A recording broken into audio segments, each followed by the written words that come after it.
Suasana di dalam ruang kelas tampak sangat ramai oleh para murid yang asyik mengobrol. Di tengah situasi riuh itu, muncul sebuah monolog batin yang kontradiktif. Aku benci game. Kita dilihatkan ke Bian selanjutnya. Duan bergumam sedikit lagi. Kalau aku bisa merebut tower tengah ini sebelum jam istirahat habis, rankku akan naik ke tier mythic. Dari balik ponsel, muncul sosok Minwoo yang mengenakan hoodie abu-abu sambil berjalan mendekat dengan senyum tipis di wajahnya. Di latar belakang, tampak siswa lain sedang mengobrol menghadap papan tulis. Minwoo, Adoan, kau main game lagi? Sementara di bagian mic kita, Doan terkejut berkata, apa? Sudut pandang dari belakang Dawan yang sedang duduk di kursinya. Dia mengenakan anting hitam kecil di telinganya. Fokus utamanya adalah Min Sung yang berdiri di depan kelas dengan senyum menyeringai, meremehkan Dawan di hadapan murid-murid lain yang sedang berkumpul di dekat papan tulis. Min Sung, hahaha, dasar game otaku. Min Sung merentangkan tangannya sedikit, menunjuk ke arah ruang kelas dan papan tulis dengan gestur yang dibuat-buat, seolah menegaskan status sosial mereka di sekolah tersebut. Seringainya semakin lebar. Min Sung, ini kan sekolah yang suci? Layar game di ponsel Doan tiba-tiba mengalami freeze atau muncul notifikasi lag yang fatal di tengah-tengah pertarungan krusial akibat gangguan sinyal atau sabotase. Doan berkata, apa mereka bercanda? Terlihat wajah Doan dari samping. Matanya yang tadinya sayu langsung menatap tajam ke arah depan. Suasana santai di sekitarnya mendadak berubah menjadi tegang, dengan aura gelap yang mulai menguar dari tubuhnya. Doan dalam hati berkata, tinggal satu serangan lagi untuk menyelesaikan raid ini. Dan mereka berani memutus koneksiku? Di sana terlihat tumpukan rapi beberapa power bank berkapasitas besar yang saling bertumpuk dengan kabel-kabel USB yang mencuat dan terhubung satu sama lain, menciptakan sebuah stasiun pengisian daya portable yang rumit.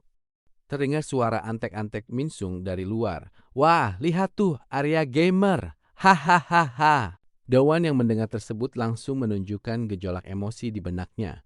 Dawan berkata dalam hati, ini semua kan kalian yang suruh, brengsek. Terlihat panel sistem menampilkan bahwa Doan adalah seorang joki game. Kita diperlihatkan tiba-tiba data diri MC kita. Nama, Ha Doan, pekerjaan, joki game profesional. Di dunia nyata, Doan hanyalah murid biasa yang kerap dianggap remeh. Namun di dunia virtual, dia adalah komandan tanpa wajah yang mengendalikan puluhan akun top tier secara bersamaan. Matanya yang tajam memancarkan kelelahan sekaligus kejengkelan yang mendalam kepada antek-antek Min Sung atas situasi konyol yang mereka sebabkan. Jari-jarinya yang berada di atas ponsel berhenti bergerak. Perlahan Doan mengangkat kepalanya, menatap lurus ke arah para provokator kelas dengan pandangan yang membuat bulu kuduk merinding. Jika sekolah suci ini menginginkan kedamaian, mereka seharusnya tidak pernah mengganggu Ha Doan yang sedang bekerja. Karena begitu joki game ini memutuskan untuk bermain di dunia nyata, aturan main di kelas ini akan berubah sepenuhnya di bawah kendalinya. Fokus Ha Doan benar-benar terkunci 100% pada belasan layar di mejanya. Namun, saking fokusnya pada layar, pertahanan Doan terhadap dunia nyata justru longgar. Dia mengabaikan langkah kaki yang mendekat dari arah belakang tubuhnya. Ya, kau jago sekali bermain game. Ketika Doan melihat ke pinggir, dia melihat seorang wanita cantik. Dia adalah nama Ju Arin, 18 tahun, yang tampaknya memiliki ketertarikan tersendiri pada dunia game atau pada bakat unik Doan. Si bidadari kelas 7, Ju Arin, kenapa dia ada di kelasku? Ju Arin adalah ikon sekolah, gadis elit yang dikenal karena kecantikan, keanggunan, dan statusnya yang tak tersentuh oleh murid biasa. Menemukan sosok sempurna seperti dia sedang duduk santai di sudut belakang kelas yang bising, tepat di sebelah meja joki game milik Doan, terasa seperti sebuah anomali besar. Suasana kelas yang tadinya bising dan penuh provokasi mendadak hening setelah geng perundung pergi. Kini tersisa interaksi berdua yang canggung namun intens antara sang joki game Ha Dawan dan sang bidadari sekolah Ju Arin. Di sisi lain, ada Ju Arin yang duduk anggun di bangku depannya sambil memegang smartphone mahal miliknya. Doan menatap punggung dan profil samping Arin dengan tatapan linglung. Pikirannya yang biasa dipenuhi oleh taktik game, angka kerusakan, dan strategi raid mendadak dipaksa kembali ke realitas kehidupan remaja sekolah normal. Dalam benak Doan berkata, murid laki-laki di sekolahku, Doan mengakui sebuah kebenaran mutlak yang berlaku di SMS Honghua. Arin bukan sekadar siswi populer, dia adalah standar keindahan yang tak tersentuh.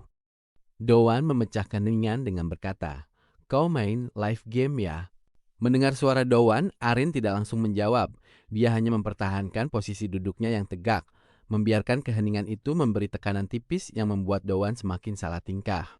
Pasti tidak ada yang tidak pernah tertarik pada Arin. Bahkan seorang joki game berdarah dingin yang menghabiskan 24 jam sehari menatap layar digital seperti dirinya pun harus mengaku kalah pada pesona nyata yang memancar dari Ju Arin. Iya, aku bertaruh skor dengan teman-teman. Di balik kehidupan sekolahnya yang terlihat tanpa celah, Arin ternyata terlibat dalam rivalitas sengit antar murid elit di lingkaran pertemanannya. Taruhan skor dalam live game bukan lagi sekedar urusan hobi, melainkan masalah harga diri.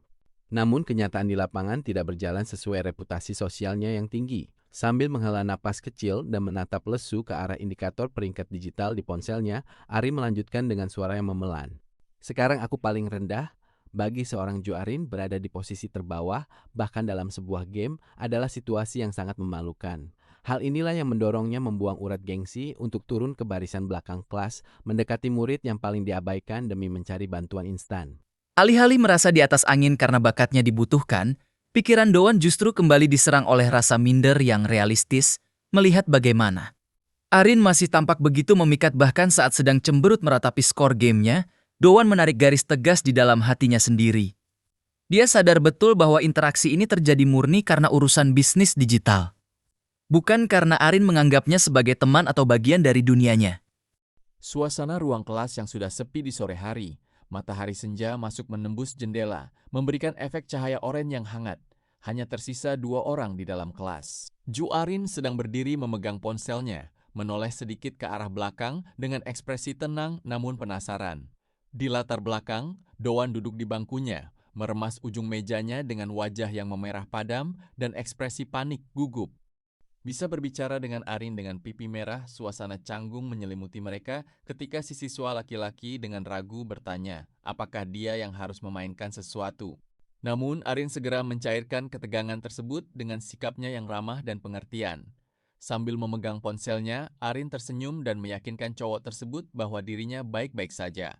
Arin juga memahami situasi si cowok yang terlihat sedang sibuk dengan peralatan konten atau kegiatannya sendiri. Dengan penuh antusias, Arin menegaskan bahwa keterlibatannya dalam hal tersebut murni karena keinginan pribadinya sambil berkata, "Aku main ini kan karena aku suka."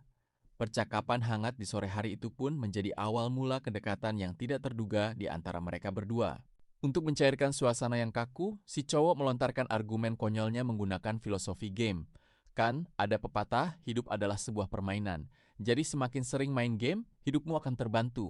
Mendengar logika asal-asalan itu, Arin spontan tertawa geli sambil menyanggah. "Pah, bukan begitu artinya." Melihat tawa lepas Arin, si cowok langsung terkesima dan kegirangan di dalam hatinya. Momen kocak namun manis di kelas kosong ini menjadi awal mula kedekatan yang tak terduga di antara mereka berdua. Merasa mendapat angin segar, si cowok mulai berharap dalam hati apakah kesempatan ini bisa membuat mereka berdua menjadi akrab. Dengan penuh semangat dan wajah yang merona merah, ia pun mulai membagikan pengetahuannya.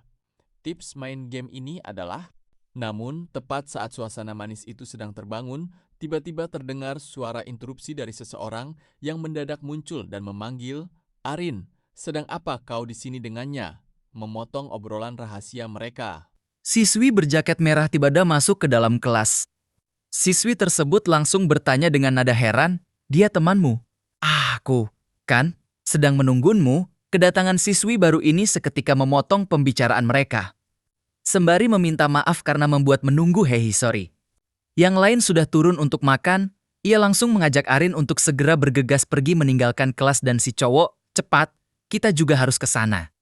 Hubungan tidak terduga yang baru saja ingin terjalin di kelas kosong itu pun harus terinterupsi oleh kehadiran pihak ketiga. Sebelum benar-benar melangkah keluar pintu kelas, Arin sempat berbalik, melambaikan tangan dan memberikan harapan kecil. "Maaf, kalau gitu nanti aku minta bantuanmu ya." Setelah Arin pergi, suasana kelas kembali sunyi. Si cowok hanya bisa menatap pintu kosong sambil merenungi realitasnya dengan lesu. Benar, orang sepertiku ini terus saja bermimpi. Namun tepat di saat Dowan ingin menyerah pada harapannya, kepala Arin mendadak muncul kembali dari balik pintu. Dengan senyuman manis, Arin berseru, Oh ya, makasih ya Dawan. Ucapan tak terduga itu membuktikan bahwa Arin ternyata tahu dan mengingat namanya, meninggalkan Dawan dalam perasaan campur aduk yang bahagia di kelas yang kosong.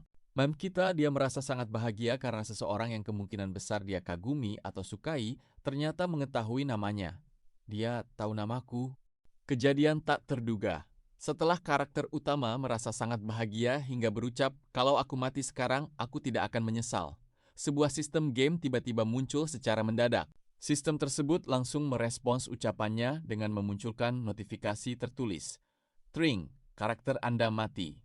MC tersebut langsung terkejut dan kebingungan karena perkataan hiperbolisnya langsung dikabulkan secara instan oleh sistem misterius tersebut. Karena mati dalam permainan, dia terkena hukuman kekalahan. Sistem permainan menjatuhkan salah satu senjata berharganya, yaitu pedang koleksi King of Justice. MC kita tampak sangat tegang, berkeringat, dan terkejut saat melihat ke arah layar ponselnya. Ia mengenali sebuah objek yang diduga merupakan senjata favorit milik seseorang bernama Cheol Woo. Karakter tersebut merasa sangat cemas dan takut. Yang ditakutkan MC pun terjadi. Terjadi sebuah aksi kekerasan di dalam ruang kelas di mana seorang karakter berambut perak dengan penuh emosi membanting kepala MC kita ke atas meja hingga menimbulkan suara benturan yang keras. Sambil melakukan tindakan tersebut, karakter berambut perak itu berteriak penuh amarah memaki nama Hadawan.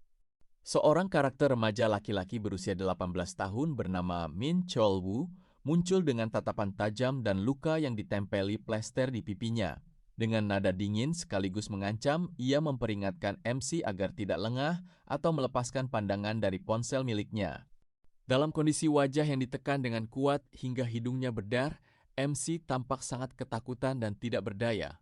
Sambil menahan rasa sakit, ia terbata-bata meminta maaf kepada Cheol Woo sembari membatin dalam hati bahwa dirinya berada dalam situasi yang sangat berbahaya. Di dalam ruang kelas, Doan yang terduduk lemas mencoba meredakan amarah karakter berambut perak dengan menawarkan ganti rugi berupa item, pedang koleksi miliknya, agar ia tidak marah lagi. Mendengar tawaran tersebut, karakter berambut perak langsung merespons dengan santai, sambil tertawa dan berkata, "Mengapa tidak bilang begitu sejak awal?" Meski begitu, siswa yang terduduk tersebut masih tampak cemas dan menggumamkan kata tapi. Seorang siswa berambut abu-abu kembali melakukan aksi perundungan sambil mengejek korbannya dengan berkata, "Apa dengan begitu kesalahanmu akan hilang?" Di saat yang sama, MC di dalam hati bergumam, "Dia mulai lagi." Siswa berambut abu-abu tersebut tiba-tiba melayangkan pukulan keras ke kepala Doan hingga ponsel sang MC yang menampilkan permainan bertuliskan live game terlepas dan terjatuh. Dia pun membatin, "Setiap kali begini, aku selalu terpikir satu hal." Potongan narasi batin dari MC yang merenungkan nasibnya, yang berbunyi, "Hidup adalah sebuah permainan, berlaku untuk orang seperti mereka." Aksi kekerasan berlanjut saat pelaku mendaratkan tendangan telak ke arah tubuh MC, melanjutkan pemikiran sebelumnya, menjelaskan bahwa orang-orang kejam tersebut merasakan kenikmatan dengan menindas orang yang lebih lemah, dengan memamerkan kekuatan. Gambar berfokus pada pantulan mata sang MC yang terus dipukuli habis-habisan diiringi efek suara hantaman. Narasi penutup menegaskan tujuan dari aksi perundungan tersebut, yaitu agar strata mereka naik di sekolah. Terlihat MC terkapar dan bergumam dalam hati. Pelaku memberitahu MC bahwa ia mulai bermain sebuah game RPG lagi. Ia mengeluh, "Aku mulai main Rose RPG lagi. Sial, itemku jelek sekali, jadi tidak bisa berburu." Karena itu, pelaku memberitahu MC agar bermainlah dengan baik. Tentu saja buat kebaikan si penjahat untuk memperalat MC. Cheol Woo kemudian memanfaatkan Dawan untuk kepentingan gamenya dengan memberikan tuntutan paksa. "Dalam 1 minggu ini, bawakan aku pedang Raja Api."